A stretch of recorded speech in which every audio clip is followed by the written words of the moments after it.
All right, so gonna go back to the Young Thug interview really quickly because I do want to talk about kind of how they ended the interview, which was a moving forward conversation. So there's been a lot of conversation on Young Thug and him not releasing music and where is the music, and he actually got into why we haven't heard music from him. Let's take a listen to Young Thug getting emotional. You just played with some hard ass now. Why that not? What thinking about?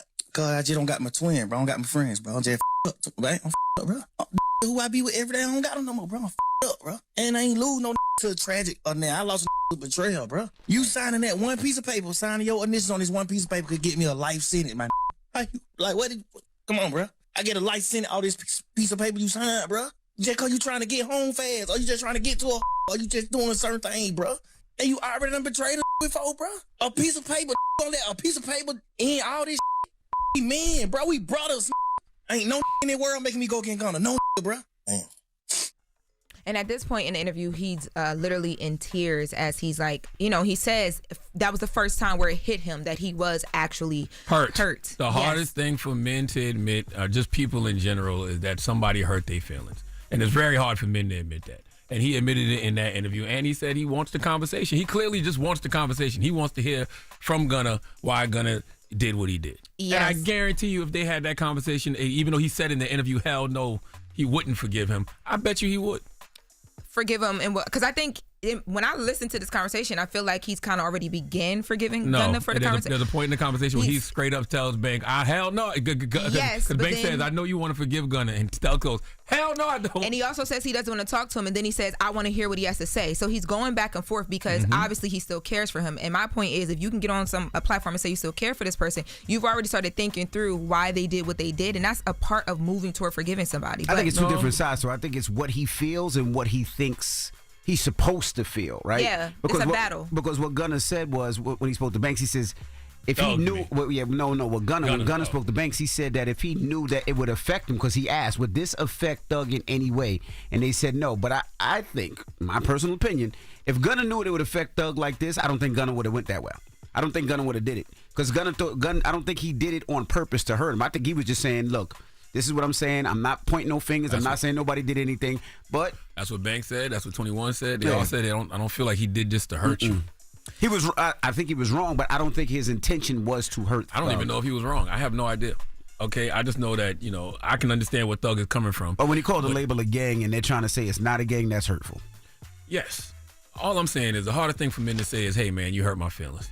And they can all have a conversation about it because Thug seemed very. I hate calling that man Thug. That's his name. That's his rap name. His rap name is Young Thug. The hardest thing for men to do is to say, "Hey, you hurt my feelings," and he just felt a sense of betrayal, and they should just have the conversation. But because he's very forgiving for everybody else. He is. He seems to understand why everybody else did what they did. But even the people who think did wrong, like Yak and different because he's people. saying Thug started off. But if the tables would turn and I'm in jail and I'm locked up and I'm trying to say that my record label is not a gang and my artist, my second in command, somebody I help goes against basically what I'm saying and says it is, I would feel away too. Well, in this conversation, you guys are talking about them possibly moving on and sitting down and having a conversation. Big Bank did a really good job of trying to direct the conversation of where Thug needs to be now. So let's listen to Young Thug in Bank on how we move on.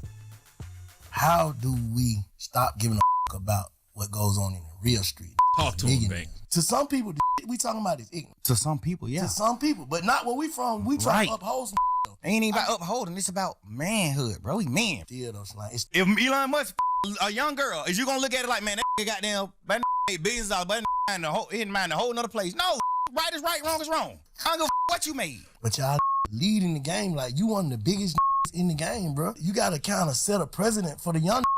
That's what we know, bro. This all you talking about come from trauma. You just said you was just a kid, didn't know nothing till your brother got killed. That you up in front of your face, like damn. Then murder came to your mind. I don't care to talk about that because we just move forward. I'm happy. I'm running around living my life. Well, I think I'm happy. You got everything you want, but you ain't happy, bro. Like you passionate about this you talking about, bro. I'm out the game, no scrape, no scars, but I'm still Bank, but I'm something else.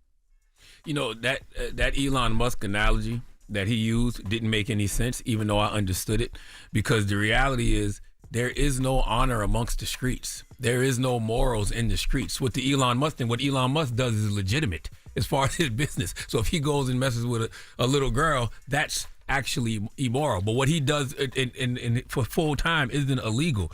The streets are all illegal. It's all foul. It's all messed up. So when a person, goes and snitches or whatever, there's no honor amongst the streets. But if you're in the streets, that's not how you're living your life. That is true. I don't care. Just because you think it's right doesn't mean it is. I agree with that. It's supposed to be a code when you're in the streets, right? When you play the street games, you play with street rules. That's the thing. You're not from the streets, so you don't look at it the way that other people do. I agree. You can't compare that to what Elon Musk does. No, Elon Musk makes that analogy was bad. But the way that they rock in the streets is a certain way, that a code, quote unquote, that they live by.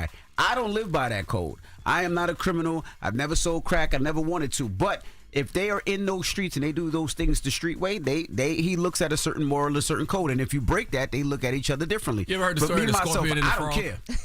You heard the scorpion and the frog story, right? Yeah. Where the scorpion asked the frog for a ride across the lake or the river or whatever the hell it was. And the frog said, okay, cool. The scorpion got on his back, and then they were halfway across the water. The scorpion stung him. Yes. And the frog said, why'd you do that? And he said, I'm a scorpion. I'm a scorpion, yeah. What the hell do you expect from the streets, people? See, but this is... You're right. This is cut it out. But you're looking for somebody that's not in the streets. What I want to say is... Street people look at street things differently. There's a moral, there's a code, there's certain rules that they abide by. And that's why, to Banks' which point... you won't understand, which I'll never understand. Banks said that we look at it and we listened to that interview and some of this stuff sounds ignorant. No, it sounds retarded.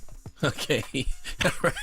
All right, that's how it sounds. Sounds stupid. Okay. Well, I'm glad that the Aiden Ross stream that Thug was going to do was canceled. I think that he should take a break and just sit in what is happening with the conversation he just had. And that would have been a pointless... Get to the music. That would have been a pointless and get to figure out his life. Banks and Thug that was great. Had the perfect conversation. Of Banks, course. There is nobody that could have done that interview better than Banks. But you can't do that interview and say you want to move on and things want to change, and then you did the interview a couple days after the interview, you put Gunna a rat, Yak a rat, Woody a rat, that this actually, one rat, no, that a rat, because they said they dropped that, they did the interview first. Well, I mean, but I feel like his thought process after the interview, the song had to be done. They were done around the same time.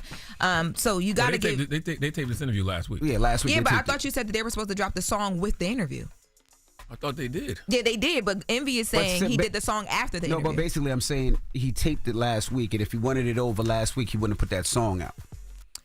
It's probably it was probably the backlash and him hearing himself what made him say, you know what, I'm done with this. True, that's the point. And all the calls that's been released and about all that, you know what I mean? I thought it was a phenomenal conversation. I hope that this is the beginning of a healing journey for Jeffrey. Yes, putting a button on it, I do as well. Next hour, we are going to have some conversations about some men and some women who have been able to move away from some things and now are being honored because the 2025 NBA Hall of Fame went down over the weekend. Yeah, and we are going to get into all of that good stuff next hour. All right, Charlamagne, who are you giving that down to? I don't want to kink shame.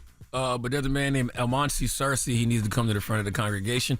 He has a fetish for feet, which Envy can relate to because Envy once had a OnlyFans page just for his feet. They told me tell you put it back live. I told you that, right? They was tweeting me telling me that. Not have one, but continue on. We'll get to it next. It's the Breakfast Club. Good morning. Hold up. Every day I wake up. Wake your ass up. The Breakfast Club. Y'all finished or y'all done?